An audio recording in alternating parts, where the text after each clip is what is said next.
Welcome to Feel Good Friday. Today we are going to be down on the ground, as I warned in the previous post. What I would invite you to do, if you do not have mobility, getting up off the ground is going to be a challenge for you. Use a bar height stool and sit in front of the machine, and still please join us and use this as something to work towards.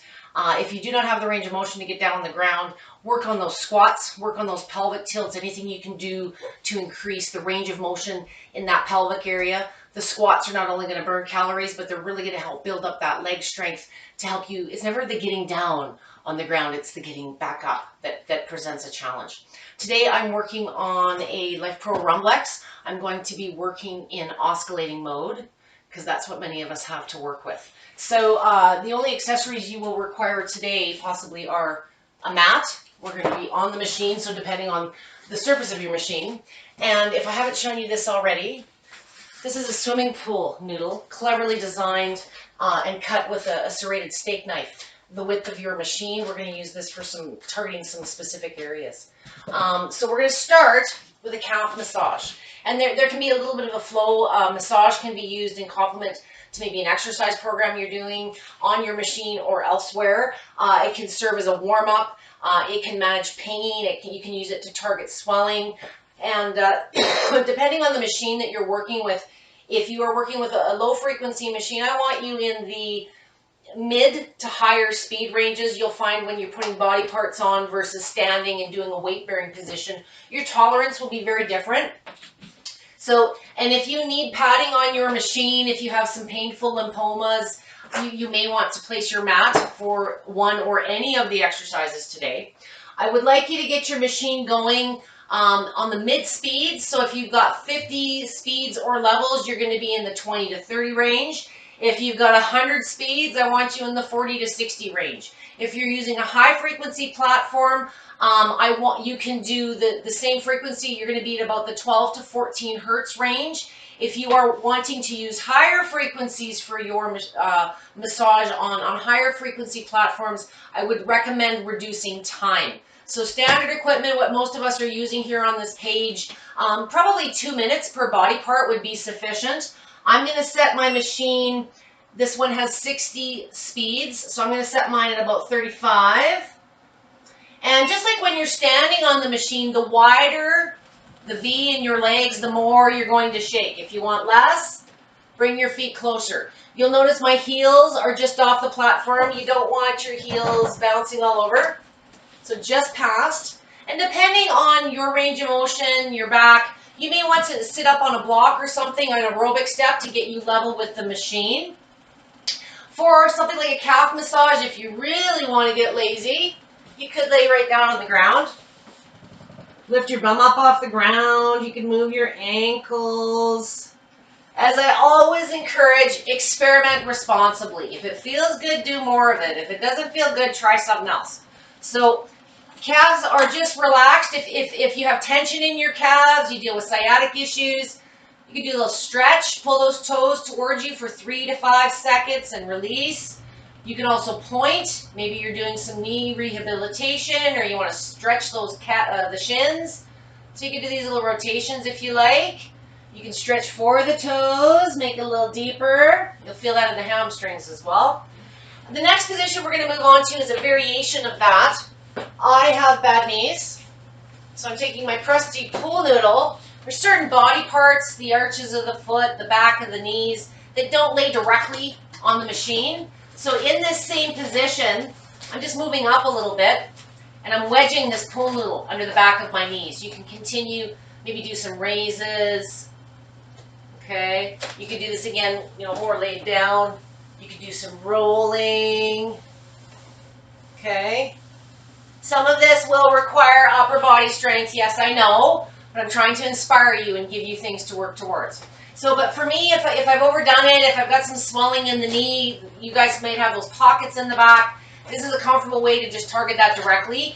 You can also, play with your hips a little bit. If you want to turn this way, get the outer knees. You can sort of play around a little bit. And if you were sitting up on a wedge or a block, it's going to make the maneuvering a little bit easier for you. So we'll set that aside. The next one we're going to move on to is the hamstrings. Now, depending on the length of your waist to your knees. If you're shorter, let's say under 5'7", 5'6", you'll probably be able to get the underside of your hamstrings and your glutes on. I'm going to do this in 2 positions because I'm taller.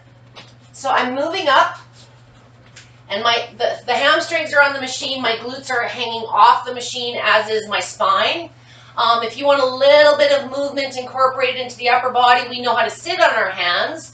You can also lean forward and just put the elbows on. It's not as intense, but it's a variation since you're already down here. Again, probably 2 minutes on your low frequency platform. High frequency platforms, I want you cutting that back to 30 seconds to a minute. If you do have spinal concerns, a lot of back pain, the spine is off the platform, so there is like no impact on the spine whatsoever.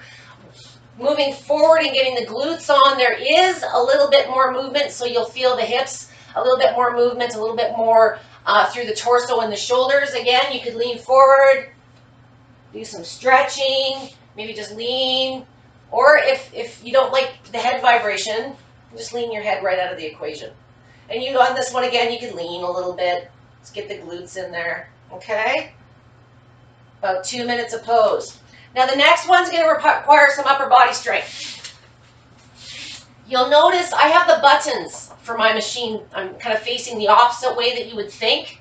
Sometimes when you're sitting on it and your butt's getting into it, you hit buttons. So I always, when I'm doing my massage, I face the console so that the buttons are between my legs. So we're going to move you up just a little bit more here. And we're going to lay down. Again, if you have a block to hold yourself up, I'm just going to use my forearms. And you can get literally the top of the love handles on, the glutes, and then just lift. You get that low back. You can roll out to the outer hip. Again, I encourage you to wiggle around. You know where your trouble spots are. And again, if you've got painful spots, you need a little padding, use your mat. Okay? So the very next one in my flow, we're going to turn around. We're going to do the tops of the thighs. So the tops of the thighs, you want your kneecaps off. It's kind of like we're doing a mini plank on the floor. If you had a block, you could rest your upper body on it. You'll have to be able to hold yourself up a little bit. You want to lay the thighs on the top of the machine and then just lift the legs. Okay?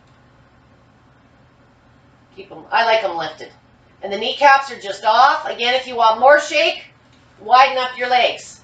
If you want less shake, bring them closer together. Okay? If you want a little bit more intensity, stretch the back. Just play with whatever feels good. Okay? You got 2 minutes. A lot of people ask at this point, what about my tummy? Can I do my tummy? You know, there's been no scientific study, but there usually isn't. Many of my ladies do massage their tummy. We've got bad C-section incisions. We've got loose skin. We've got IBS. We've got indigestion galore as a symptom. So if you did want to experiment, wiggle down a little further, up to about the belly button. If your hip bones stick out a lot or you need a little bit of comfort, don't forget, put it on a mat. Okay? And again, you know, about 1 to 2 minutes max for this position, okay? Now the other area I want to show you how to target today is the outer and the inner thigh.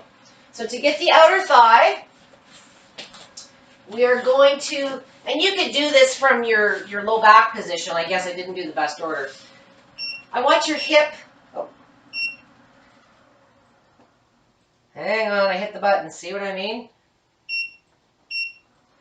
I want your hip, put your hip in the center of the machine. Your hip is what drives the movement. If you're all the way on the outer edge, you're going to be shaking all over the place. So put your hip in the middle to start. You're going to lay down on your forearm or an aerobic step, whatever you're doing. We're going to lay the outer thigh and the knee on there, and we're going to bring the other one on top to join it. So this is how we do the outer thigh. If you want a little bit more intensity into that hip, you could roll in a bit. Really depends on your tolerance, okay? You can also roll back a little bit. Kind of, you know, just position yourself around until you know where it feels good. A lot of my runners have tension in these areas. The IT band, if you will call it that. Okay? And then to do the other side, of course, we're going to have to flip over. You can even have as far up as that lower love handle on the machine. Okay? The very last position, the inner thigh, is probably one of the more challenging massage moves. So if you do not have the range of motion to get up off the floor at this point, please save your arm strength. A lot of this, you don't need to do an upper body workout. You're doing it just maneuvering your body around, so there's a bonus. I tricked you. So what we're going to do with the inner thigh, I'll move this a little closer. You're going to lay down beside the machine like you're laying down on the couch. And you're going to turn at the torso, and you're going to hook. And I hit the button again, didn't I? Oh, no, I didn't. You're going to hook that inner thigh. You want to make sure you get that meaty part on there.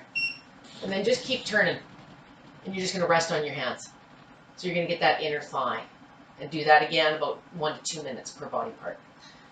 To do the other side, of course, you turn around so you can see what it looks like.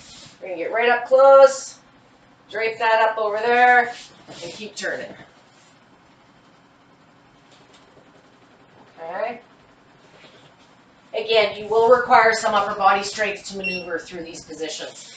So when would I do massage? How often? How long? A couple of things you're going to experience, probably whether you're standing on the machine, but definitely when you're massaging on the machine. Some pins and needles, some itchiness. That's very common when you're first starting out, or when you're trying new speeds or different positions perhaps. So that pins and needles, that itchiness, and the severity is different for everyone. It is related to moving lymph, circulation, detoxification.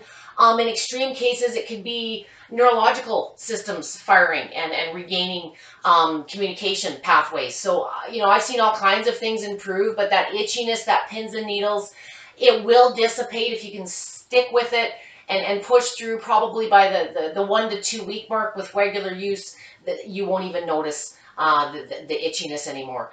And with this, you could use massage as a session in itself. I would recommend warming up with a pelvic tilt, something to just, get the body going head to toe and loosen things up before you start maneuvering around.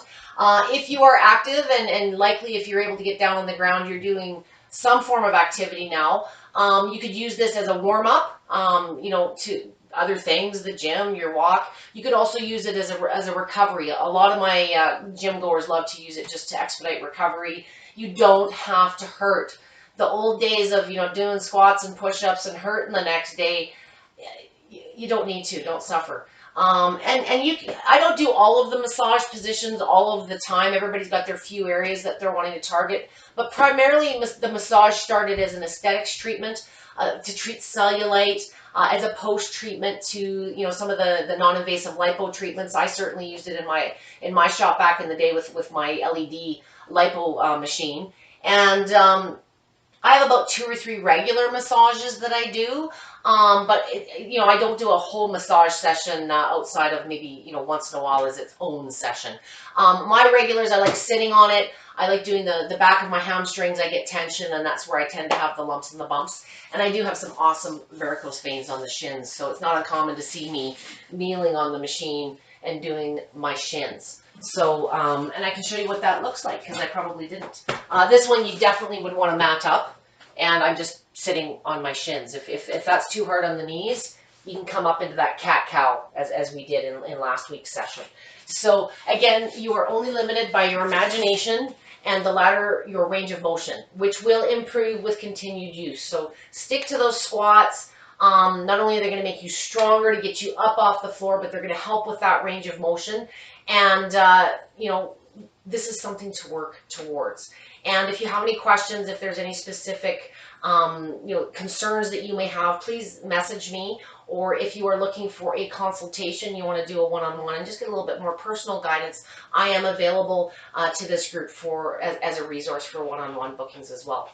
Thank you for joining me today. I hope you enjoy this, and I hope it gives you some new ideas to play with for the weekend. Thank you.